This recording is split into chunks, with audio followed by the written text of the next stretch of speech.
The Lord continued, "Whatever you do, and whenever you do it, or refrain from doing it, all that is worship of the Lord, who is pure consciousness."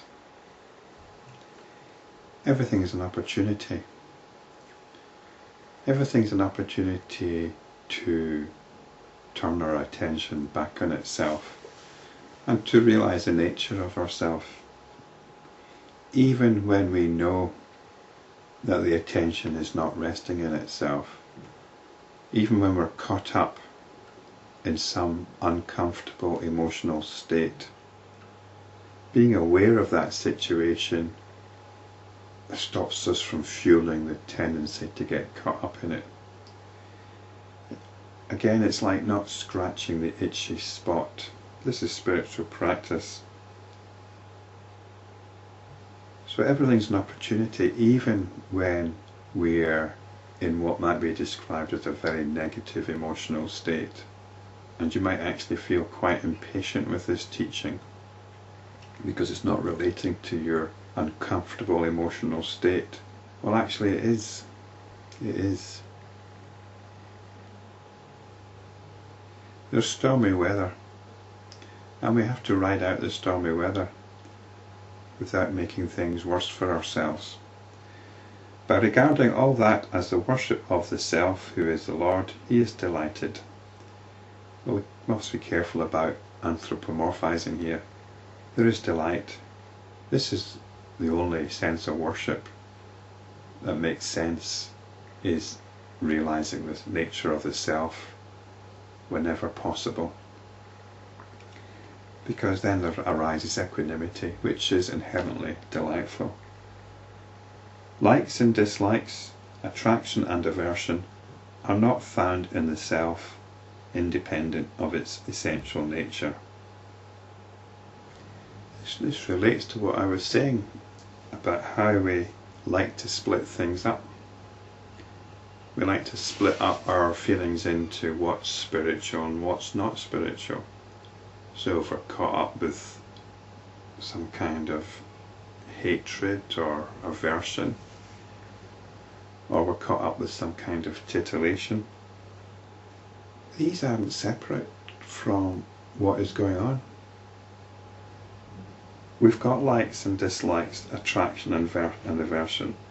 They're not somehow separate things from the Self, from its essential nature. They are mere words. Well, they are words in the sense that we use them to separate them from what is going on. We like to think sometimes we're spiritual, but sometimes we're clearly not spiritual. Sometimes we're in touch with the Self, sometimes we're not. But everything is an opportunity for getting in touch with the Self. And when we separate things conceptually, we've got names like titillation. I'm going to use, I think that word's better than craving, because it's part of what goes on every day.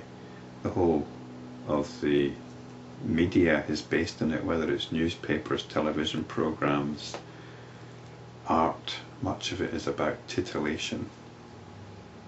So we tend to assume, well, titillation, that's not spiritual. But the underlying emotion is something that we can take on board. We can inquire into it.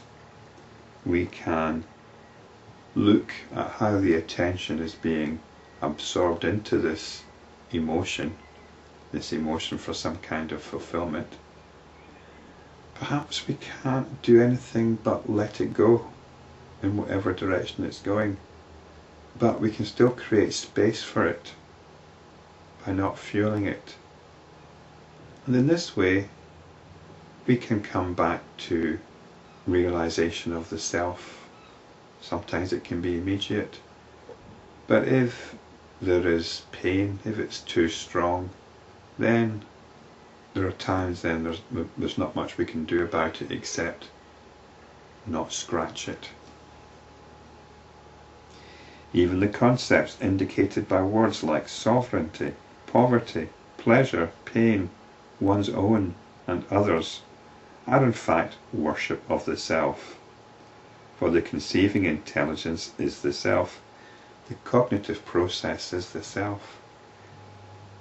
So we cannot reject anything as being other than an opportunity for spiritual practice. We take it all on board. We work with it. We inquire into it. We inquire into it. We come back to equanimity more and more and more. This is worship of the self who is the Lord. Knowledge of the cosmic being alone is the proper worship of the cosmic being. And it's not belief. It's not belief in the cosmic being, it's knowledge of the cosmic being. This alone is the proper worship of the cosmic being. It is that self or cosmic consciousness alone which is indicated by expressions like this world.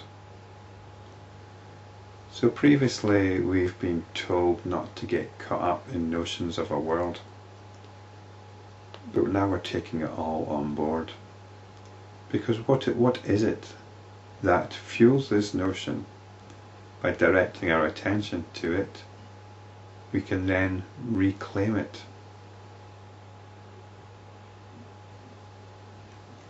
Oh, what a mysterious wonder it is that the self, which is pure consciousness or intelligence, somehow seems to forget its own nature and comes to regard itself as the jiva, the individual.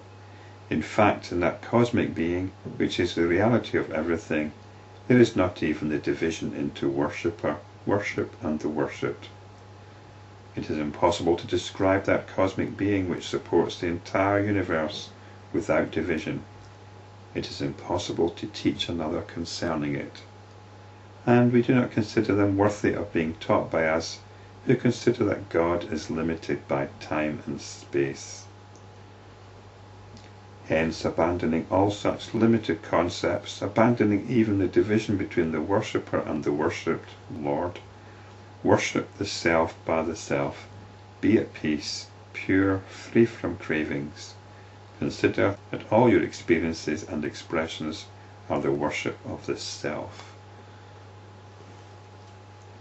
So, let's open up the can of all our emotions